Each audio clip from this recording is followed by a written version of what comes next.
Matt's mom here. We are here for Thanksgiving, and I wanted to take just a minute to thank you so much for supporting Matt and his family. We appreciate what he does, and I know you do too, and thanks.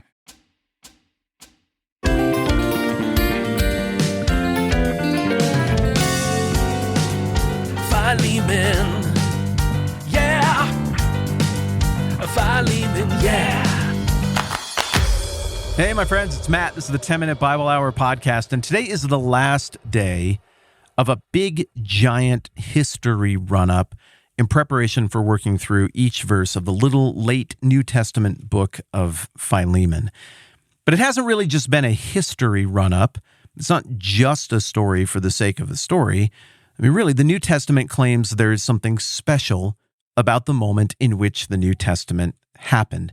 In Galatians 4:4, it says, "But when the time had fully come, or in the fullness of time, God sent his Son, born of a woman, born under the law, to redeem those under the law, that we might receive the full rights of sons." Now, in the last season on Galatians, we unpacked a whole bunch of that theology about, what God did in sending his Son and all of that. If you didn't listen to that season, go catch it and you'll hear us work through some of the big obvious questions there.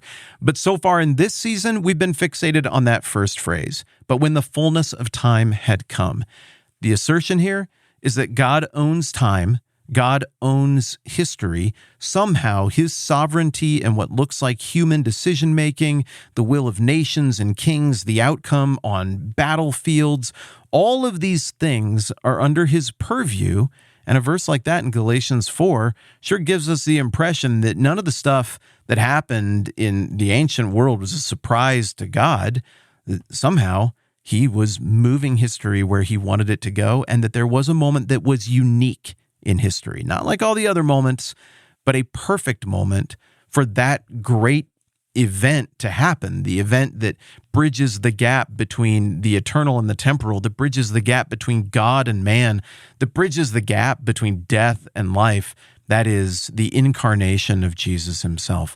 So the assertion of the Bible is that the stuff we've been looking at the last few weeks in this history run-up to Philemon, it's not just history. It's God superintending his plan and picking his spot perfectly. You and I have put in a lot of effort toward understanding that spot and that moment. In particular for this season, we've been focused on one little town, our favorite town this season, that being Colossae, because that is the town to whom the letter of Philemon is addressed. And so we've broken it down into all the different seemingly chaotic, haphazard eras that have happened to the Colossians up to the time of Philemon, the era when the flag of the ancients flew over it, the era from 1200 to 676 BC when the flag of Phrygia flew over it, the brief flag of the Sumerians flew over it from 676 to 620 BC, the proud, rich flag of the Lydians flew over it from 620 to 540, the Persian flag flew over it from 540 to 333, various Greek flags flew over Colossae from 333 to around 130, and then the whole kingdom was bequeathed by the last of those Greekish kingdoms to Rome around 130 BC. But again, as you're taking stock of all of these different eras that seem so chaotic, remember that the Bible holds all of this out as not being chaotic in the eyes of God, but as being somehow ordered and somehow all moving toward a unique point in history. So with all of that said, yesterday, we left off with Octavian, who will later be known as Caesar Augustus, winning the Battle of Actium against his rivals Antony and Cleopatra, and then just a few years later, in 27 BC, the Senate grants Octavian the title of Augustus. He's the big winner. He has this whole giant empire that's his to do with as he pleases now. Well, what would you do if you got something that big? I suppose you'd want to know what you had, and so maybe it would make sense to call a whole bunch of censuses to figure out who lives in your new empire, who the people are that serve you and who theoretically you're supposed to be serving and taking care of. And so he does just that. He calls a series of censuses, perhaps the most famous of which is described thusly. In those days, Caesar Augustus issued a decree that a census should be taken of the entire Roman world. This was the first census that took place while Quirinius was governor of Syria, and everyone went to his own town to register. So Joseph also went up from the town of Nazareth in Galilee to Judea to Bethlehem, the town of David, because he belonged to the house and line of David. That's Luke chapter 2. You know how that story works out. Caesar Augustus is a really good leader. He runs things until AD 14. Bread and games, keep the people fed, keep the people entertained, was kind of his strategy for making the capital city of Rome work. They built a great administrative state that would function for a couple hundred years. I mean, really, he bought almost 200 years of peace with his victory in 31 BC at the Battle of Actium, and establishing himself and then building out the state the way he built it. What he did is he kind of eliminated Rome as this giant, unpredictable, crazy wild card where the inner workings of the Roman court would have this chaotic ripple effect all across the world. And really for the first time since, man, how far back do we go?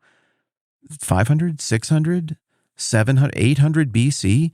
For the first time since the cruel Assyrians, or maybe even earlier, we have a situation where we have a powerful empire that dictates a whole lot of the ancient Near East, but there's not just chaos. This is maybe the most stable period in the history of the ancient world at such a scale.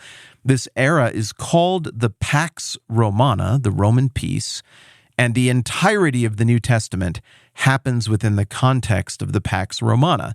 Now, when we use the term Pax Romana, that is not to say that there was only peace and no war during this time.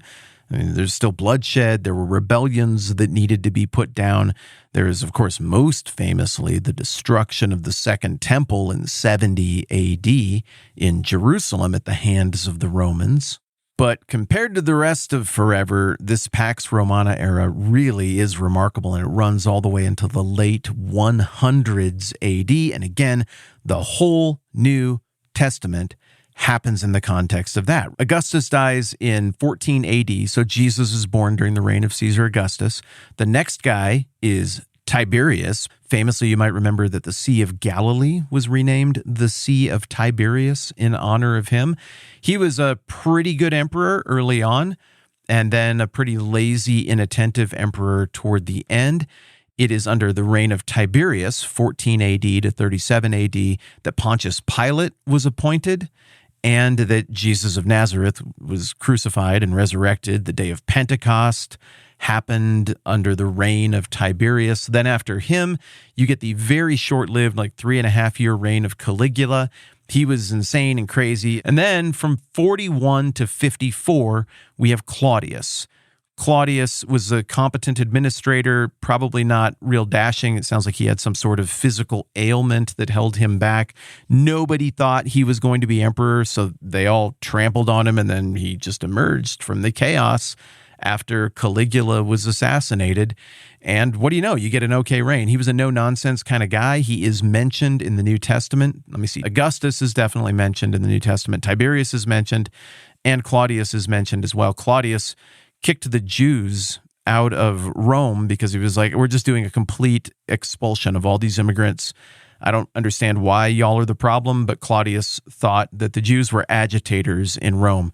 So he expelled them, and that is recorded both outside and inside the Bible. In 54 AD, Claudius got poisoned, and he died to death from that. And then Nero became emperor, and he was a goofball. He was a kid emperor starting at age 16, and he reigned from 54 to 68 AD. It is under the reign of Nero that both Peter and Paul are executed. It is under the reign of Nero that Rome burns and Christians are blamed.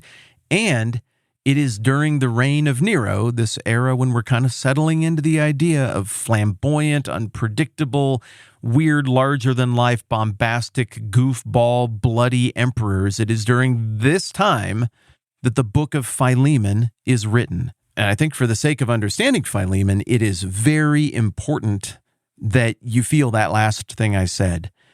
During the reign of Augustus, remember, that's what we're talking about at the beginning of the New Testament, there's a lot of optimism. Oh, finally, peace. This instability has been going on for more than 100 years with the reforms of the Gracchi, Sulla versus Marius, the chaos of the first triumvirate, the assassination of Julius Caesar, and then two giant civil wars, the Battle of Actium, it's Rome versus Rome, the boundaries of the old world, including stuff like the Ptolemaic Empire and all the things you and I talked about in Asia Minor, Turkey, Phrygia, all of that. All the lines are getting redrawn. Kingdoms are coming and going. It's just too much. My head is spinning. And then along comes Augustus, and he settles everything down. There's just going to be one guy now. I'm going to give you clear laws. Are you hungry? I'm going to make sure people get food. Are you bored? I'm going to make sure people are entertained. We have clear parameters. There's this massive show of strength. We're not going to be doing crap like this anymore. Tranquila. Everybody be calm. And I think people loved it. That was the vibe around the time of the birth of Christ. Then we saw the horror show of what can happen when all the power and goodwill earned by a good emperor like Augustus gets handed off to a complete fool like Caligula. Claudius stabilizes the ship a little bit from 41 to 54 AD, but then Nero takes over and he's a complete mess, a violent, bombastic goofball.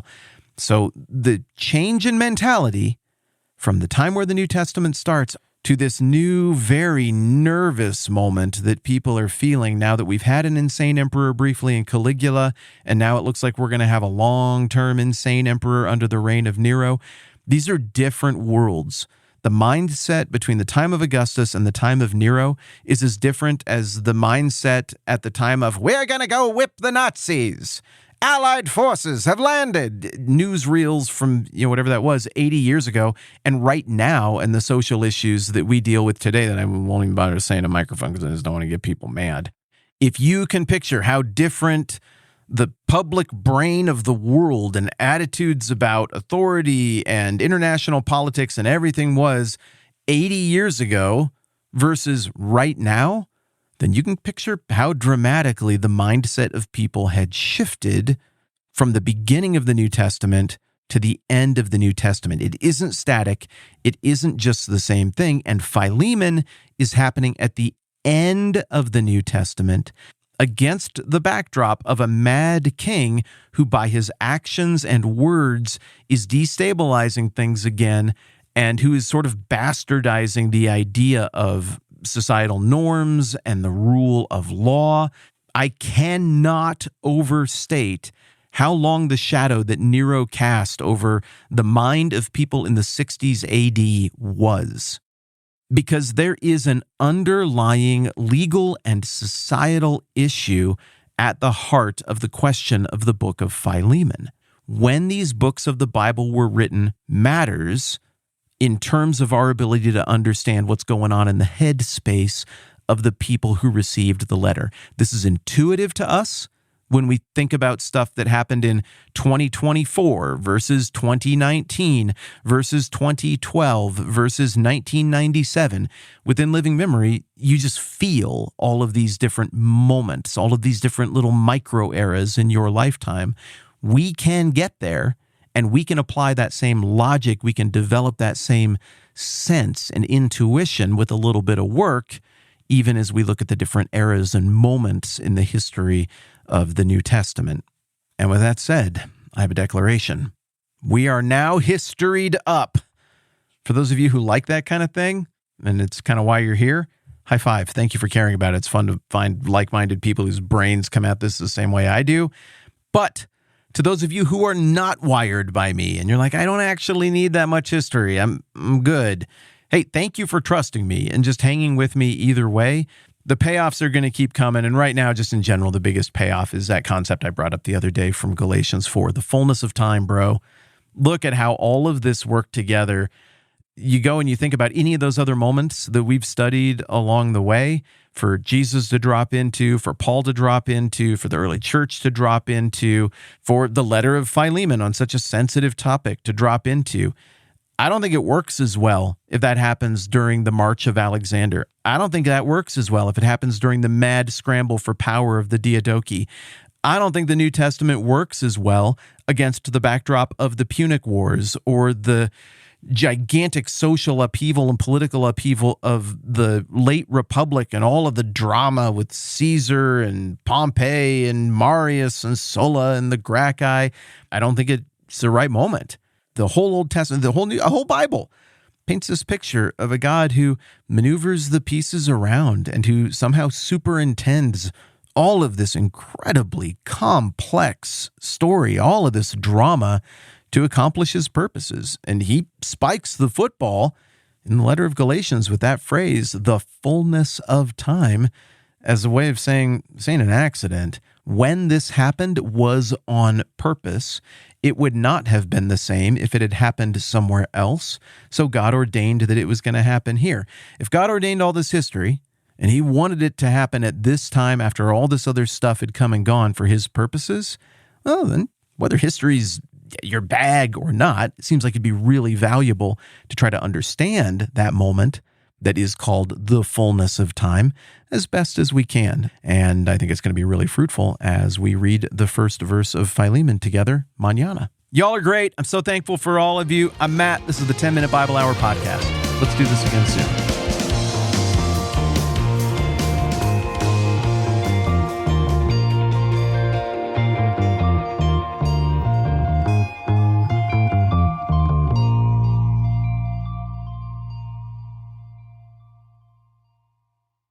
Hey, Matt's daughter here. I just wanted to say that leaving a rating and review on this podcast really helps, and we are grateful for you considering doing that.